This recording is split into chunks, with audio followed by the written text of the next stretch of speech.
happening, YouTube? This is Drew James with James Cycle Supply. Welcome back to the channel. Those of you may know I've been talking a lot about getting a ironhead because I really want to build like a digger style, like an Arlen Ness style digger. And I've been hunting for one for like the last couple months, and I finally found one that was like a good deal and had a good clean Florida title and stuff like that. So check it out. This is my 1972 kick only ironhead 1000. So yeah, this bike's pretty sick, man.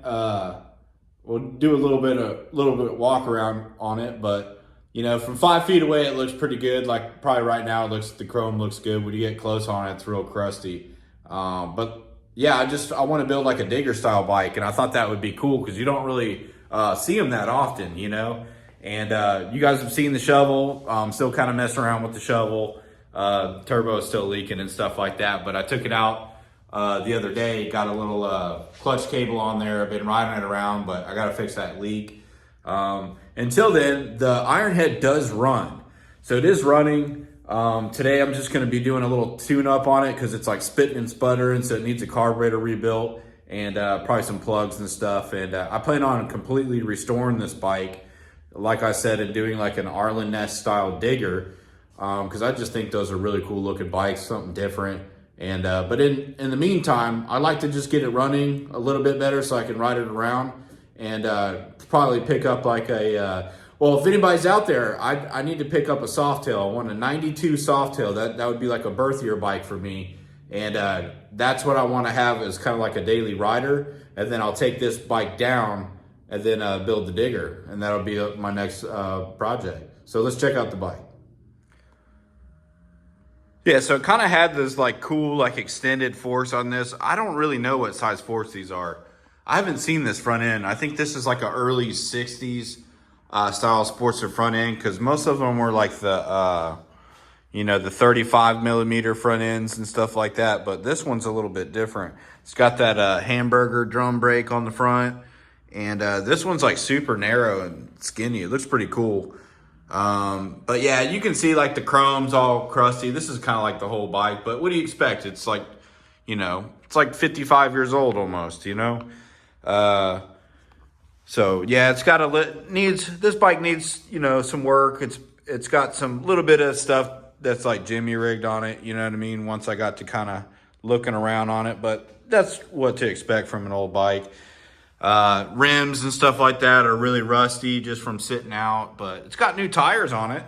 Brand new tire on the front, new tire on the back. But yeah, rusty wheels and stuff like that. Lots of rust. It's been sitting out in the rain, but overall it's a complete bike, and that's what I was looking for. I wanted to have a complete bike that I could work with and kind of make sure I had every single little part. And yeah, a couple little weird things like this sissy bar, man. I mean, that thing is tiny. By the time you put the seat on there, it's probably like this tall off the seat. So you can kind of clip a couple things. And, old tool bag on there. Another thing I noticed when I was riding this thing, these shocks are way too big. Because if you look at the tire this way, it's sitting up super high, man. And, yeah, maybe you guys can see that. But, oh, yeah, look at that. It's just way too high. And then I'm not the shortest person in the world, but man, I can't even put my feet on the ground. So I'm like kind of walking on my tippy toes. And yeah, but this isn't too bad of a bike, man. It's a cool, 72 ironhead. Like I said, it was spitting and sputtering. You can see like the paint and stuff's coming off the heads and the jugs and stuff like that. And some pitting on the chrome and all that. But by the time I get done with, when I replace everything on this bike, it's going to look brand new chrome. It'll be like a, show bike, kind of like the, the shovel and stuff like that over here. And, yeah, there's just some goofy stuff, mainly like wiring, little small things I've been noticing, like the throttle cable bracket is broken on the carburetor. And then, whoever wired this bike put the ground going to the to the lifter block, which I've never seen that one before, but that's kind of funny. When there's a tab right here for your frame that you could have ground it to. But Hey, I mean, it's kicking over. Like I said, it's kick only, so there's no start to this. It's right side shift. So I was kind of used to riding a bike like this because of the Triumph, but the left side brake's kind of weird. So like on the Triumph, I got like this hand shifter right here, you know, and my brake's on the right side. So I don't know, I might switch it over or I might keep it the same and just get used to it. But I was thinking about changing the handlebars. It's got some drag bars on here and stuff. I'll probably, I got these laying around. I have these dog bones that I've had for a while. Then these like Pangea Speed pullback ape hangers. And yeah, I might slap those on, see what they look like. But I need to just rebuild the carburetor because this thing runs. I already threw some new spark plugs in it, but this carburetor's spitting and sputtering really bad. So let's go ahead and rebuild this carburetor. And I think I might make some rigid struts and then slam this down because it's just sitting up way too high.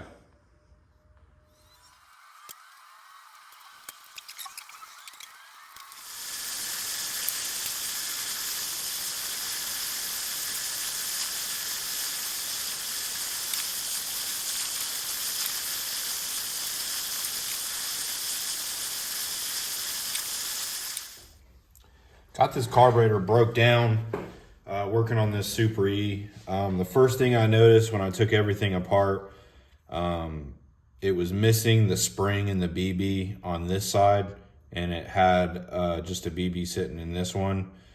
Another thing, it was missing the O-ring on this nozzle right here for, I believe this is part of the accelerator pump that goes up, and yeah, it's part of the accelerator pump right here. So the O-ring was missing. And the spring and the BB, you're supposed to have two in there. Another thing I wanted to talk about, well, Willie was telling me this, really, because he's the man. So if you guys don't know Willie Hirschberger, he was telling me what jets to run in this, because he's done like 1 million motorcycles in his lifetime. And this had a 295. I don't know if you guys can see that part number. But 295 jet, pilot jet in this, which is probably too big. That's probably why I was running pretty rich. And then a 64 main jet, which needs to be a little bit bigger. You can see that. But so anyway, he was telling me the magic formula for an ironhead is going to be a 26 and a half. So 265 pilot jet. Okay, so that's going to go in there too, and then upgrade it to a size 66 main jet. You know what I mean? So we're going to upgrade the jets. We're going to get rid of the older ones. I'll probably still hang on to them in case I need them for a different project, but he was telling me that's the way to go. So we're going to throw this all together. We're gonna start off. I like putting the O-rings in there first, right? Well, put the spring in first, I'd say. On this one, put that little spring into this one. Get it to drop in there. Okay, you want it sitting in there like that. Okay, then put this O-ring on.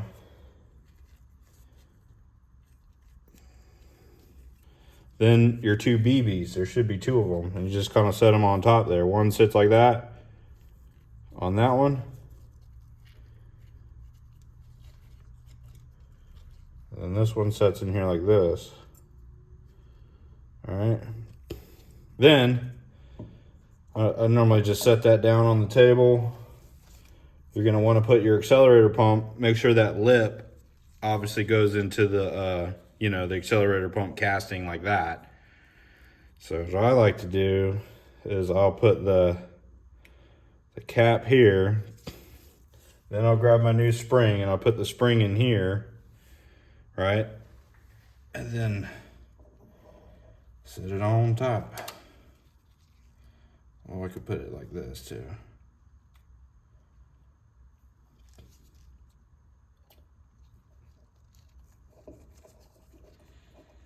And just kind of push it down until you get it to seat right.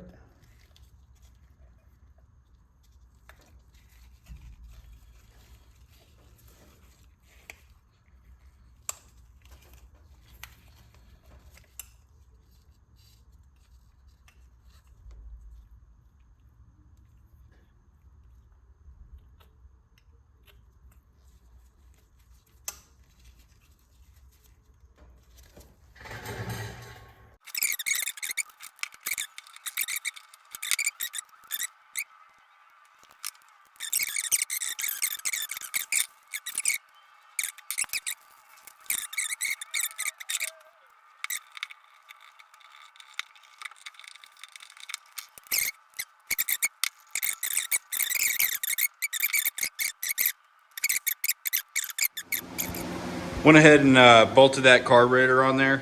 I wasn't gonna bore you guys with all that stuff, and then I threw these handlebars and dog bone risers that I had on there. I had to cut some stuff. Next thing I'm gonna do is take these shocks off and make some rigid struts, kind of slam it down a little bit because it's sitting too high.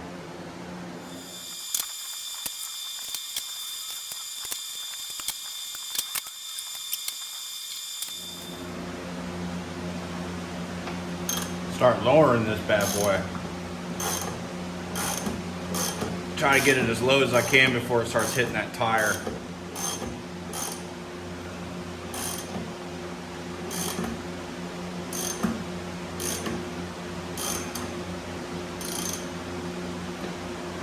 Go to the other side and check it really quick.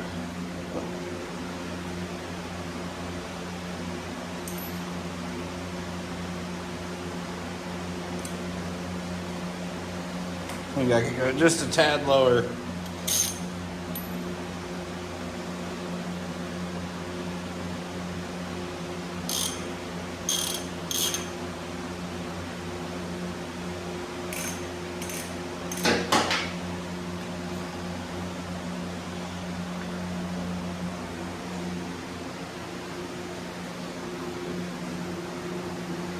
See if I'm hitting. I'm gonna move the tripod, so sorry if it's shaky. But oh, we're just barely above it, so I think that'll work. Kind of gave it a better look. So now I just need to make these struts, bolt it from here to there, some solid rod.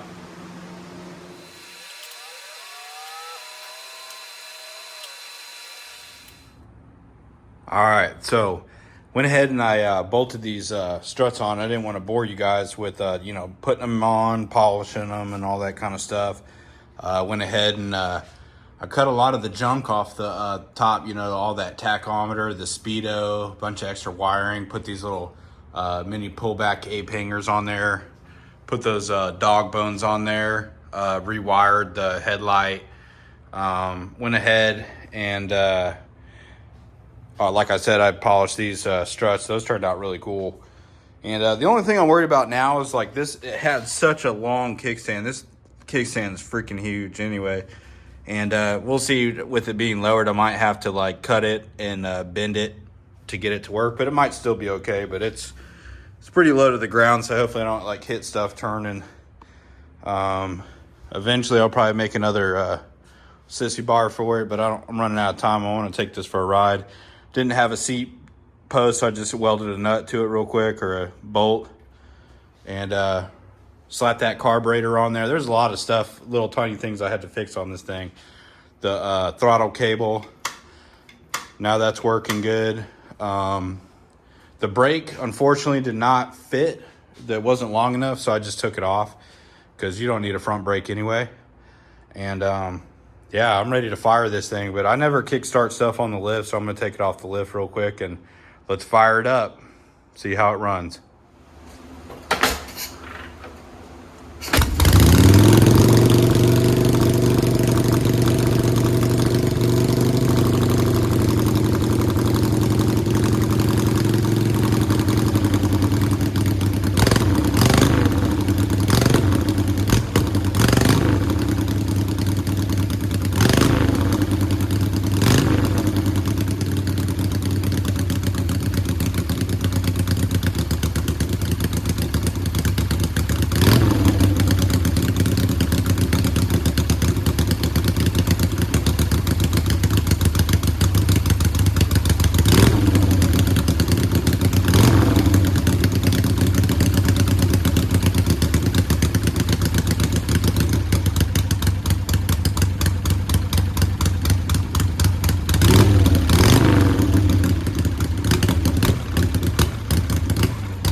Like always, I really appreciate you guys watching. Don't forget to like and subscribe. And go to JAMESCYCLESUPPLY.com. Get yourself a hat, get yourself a t-shirt, buy some really cool chopper parts from me, and see you guys soon.